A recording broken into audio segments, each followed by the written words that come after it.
KPBS On Demand is supported by Latino Legacy Foundation, presenting their Storyteller series, Reach for the Stars with Ellen Ochoa, the first Latina astronaut. Welcome Serenade by the all-female mariachi Amapolas, Sunday, June 29th. More at latinolegacyfoundation.org. Good morning, I'm Debbie Cruz. It's Monday, August 12th. The city of San Diego wants to bring the historic Starlight Bowl back to life. More on that next, but first, let's do the headlines. The San Diego Unified School District failed to properly address sexual harassment complaints brought by its students.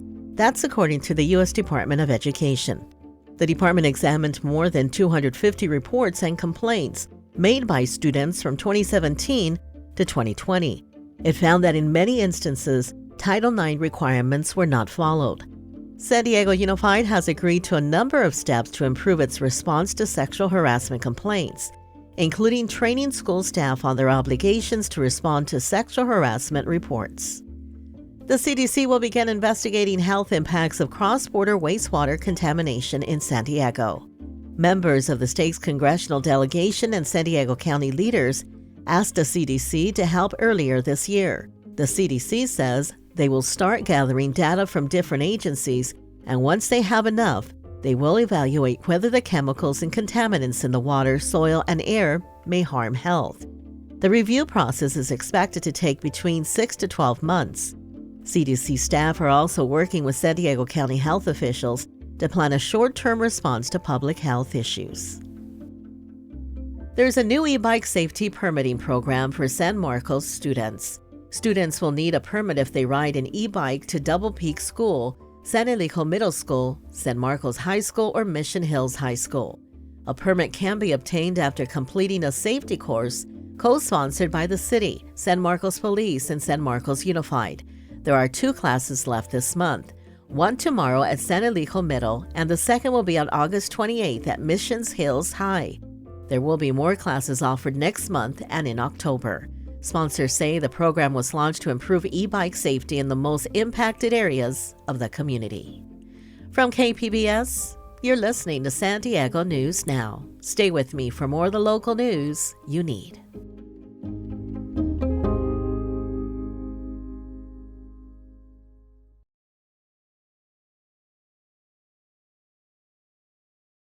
KPBS On Demand is supported by Splatero, helping homeowners pay off debt by offering streamlined access to your home's equity with no additional monthly payments or new debt. Splatero provides a lump sum payment in exchange for a share of your home's future value. Pre-qualification is available at splatero.com.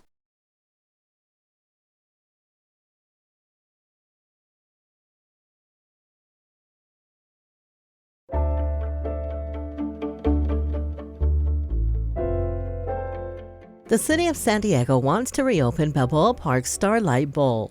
Reporter Katie Anasta says it's looking for someone to lease and renovate the iconic open-air amphitheater. The Ford Motor Company built the Starlight Bowl in 1935 as a place to showcase cars during the California Pacific International Exposition. Musical performances were held there until 2010. In his State of Balboa Park address Thursday night, Mayor Todd Gloria said he's ready to bring it back. It is high time that this special corner of the Palisades be rehabilitated and put back into productive use for the benefit of the community so that many more lifelong memories can finally be made here once again. The city has issued a request for proposals from those interested in leasing and renovating the Starlight Bowl. The request notes one of the main challenges of its location: its proximity to the airport's flight path. Proposals are due November 14th. Katie Anastas, KPBS News.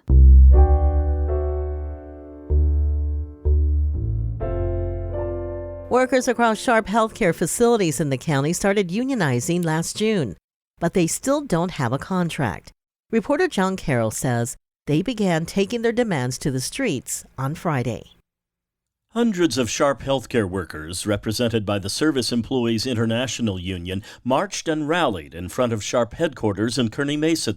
Their demands include better pay and addressing what they say are staffing shortages. Among the protesters was Fatima Galoom. The single mother of 2 daughters says she just wants Sharp to bargain in good faith. I love working for Sharp Grossma, and I love my team, and I love everyone that I work side by side. I don't want to leave that job because I can't make enough, because I'm not making enough. I want to stay there. I want to work for them. So please come with us to the bargaining table. In a statement, Sharp says it has bargained in good faith, but the union has been slow-walking negotiations. The union denies that and says they'll continue holding rallies until they get a fair contract. John Carroll, KPBS News. Prosecutors in San Diego are planning a crackdown on wage theft. Metro reporter Andrew Bowen says many victims of wage theft have no idea it's happening. The San Diego County District Attorney's Office recently won a state grant to increase prosecutions of wage theft. DA Summer Steffen says it's rampant and underreported, largely because labor laws are complex and poorly understood by both workers and their employers. But she says ignorance of the law is no excuse. You know, when you see a theft in a store, it's more visible and clear that it is theft. But it's just as clear to me and to our team that it's theft to take away someone's wages that they earned. Kira Green is executive director of the Center on Policy Initiatives, which studies wage theft. Green says employers paying less than the minimum wage is among the most common offenses. California's minimum wage is $16 an hour, but in the city of San Diego, it's $16.85. So one way that someone might be underpaid in terms of the minimum wage is that they might work some hours in the city of San Diego and some hours outside of the city, but be paid only the state minimum wage, even when they're working inside the city of San Diego. If you think you might have experienced wage theft, you can contact the city or county Office of Labor Standards and Enforcement, or the DA's Workplace Justice Unit. Andrew Bowen, KPBS News. We'll have more stories on how wage theft might be happening to you in the podcast this week. Narcan vending machines have popped up throughout the county as a tool to reverse opioid overdoses. But that tool has had a slower rollout on tribal properties. North County reporter Tanya Thorne tells us about resources now available at one tribal casino. Over a dozen naloxone vending machines are available throughout San Diego County, but they're not all the same. The Smart One Health Interactive Dispensing System has newer technology, and that newer technology has now made its way onto tribal land at Casino Palma, where it supplies Narcan and fentanyl test strips, along with supportive resources between San Diego and Riverside counties. According to the numbers, we don't have a big fentanyl problem, but as tribal council and as a community member, we know it's here. And so we thought it would be a great idea to not only service the tribe, but also the community as a whole. Chairman of the Palma Band of Luiseño Indians, Temet Mahol, said the tribal council approved the purchase of the vending machine unanimously. The machine is placed outside of the casino and can be used by anyone without having to be a tribal member or casino patron. Tanya Thorne, KPBS News.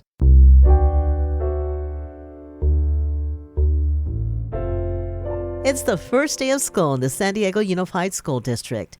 Many students will attend Junior Reserve Officers Training Corps, a class sponsored by the military.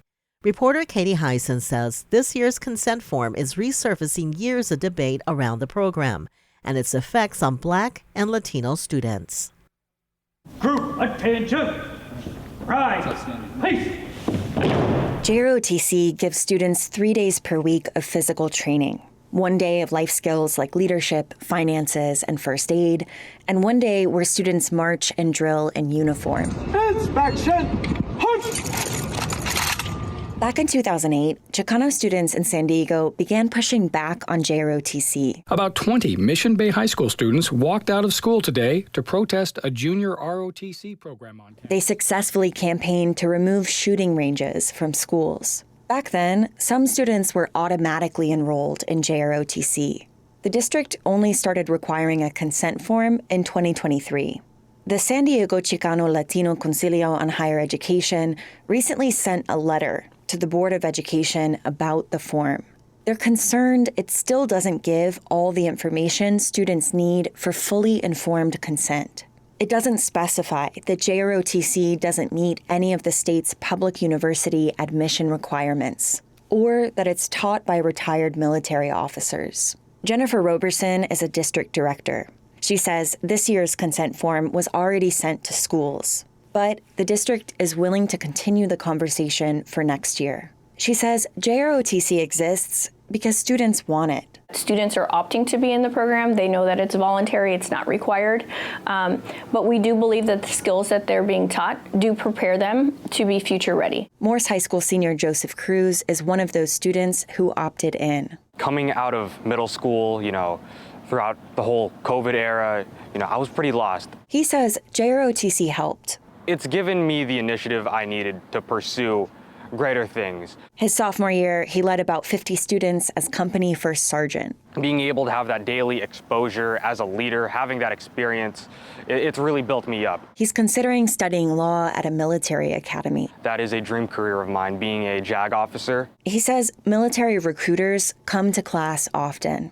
Retired Lieutenant Colonel Mark Eisen is Hoover High's senior Army instructor. He says JROTC did start as a recruiting tool. But after the Vietnam War in the 70s, it kind of evolved from a military recruitment tool to becoming more of a leadership development class. School staff emphasize the class is about leadership, not military recruitment. But the effect might be the same. Last year, an Army-sponsored study found that Army JROTC students are less likely to enroll in college after graduating high school. And those who don't go to college are more likely to join the military. That's concerning to local Chicano community leaders. Because in the San Diego Unified School District, schools with a higher percentage of non-white students tend to have much higher rates of JROTC enrollment. Nearly all Lincoln High students are non-white. In 2022, a third of their students enrolled in JROTC. At majority white Point Loma High, that rate was just 5%. La Jolla High doesn't have a JROTC program. David Morales was part of the student movement against JROTC in 2008. Now, he's a counter-recruitment activist and pursuing a PhD in racial inequalities in education at Stanford. He says there's a reason JROTC programs have lower enrollment at schools in wealthier neighborhoods. You have parents who are much more involved because they have the means and privilege to be involved and aware of what's happening, and they're not going to stand for their kids being constantly harassed by military recruiters or being pitched a job in the military. He also says students in lower income areas are more susceptible to what he calls the deception of military recruiters. We've called this a poverty draft in some cases, it's where it's not mandatory, but because there's so few options, seemingly few options for some people, like it's predatory, we think. He thinks alternatives to JROTC should be explored. There are other ways to engage in practice discipline that do not include, weapons and blindly obeying and following orders, that instead encourage critical thinking skills. Like that does not include careers in war making. We must instead focus on careers for peace and social justice.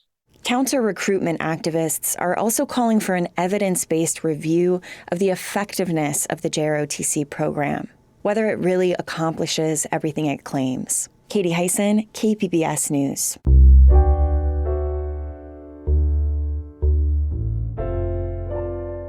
As the Paris Olympics wrap up, we're highlighting San Diego's medal winners. This year, more than a dozen athletes with San Diego ties are bringing home some hardware. In skateboarding, Encinitas resident Jagger Eaton won silver in the men's street competition. In women's rugby sevens, Fallbrook native Kayla Canet, San Diegan Sarah Levy, and SD resident Ilona Marr made history. The team won the U.S.'s first medal ever in an Olympic rugby sevens event with their bronze. You can find the latest news from Paris at kpbs.org/Olympics.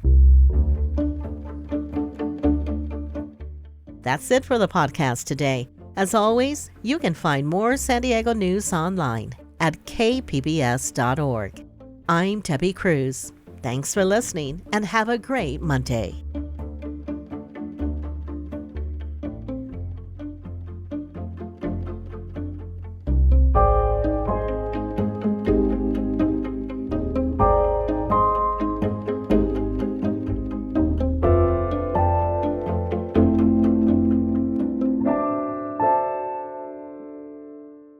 KPBS On Demand is supported by the San Diego County Toyota dealers, offering a new 2025 lineup of vehicles at your local Toyota dealer, including a new Tacoma with turbocharged 4-cylinder engines and a hybrid powertrain option. The San Diego County Toyota dealers. We make it easy.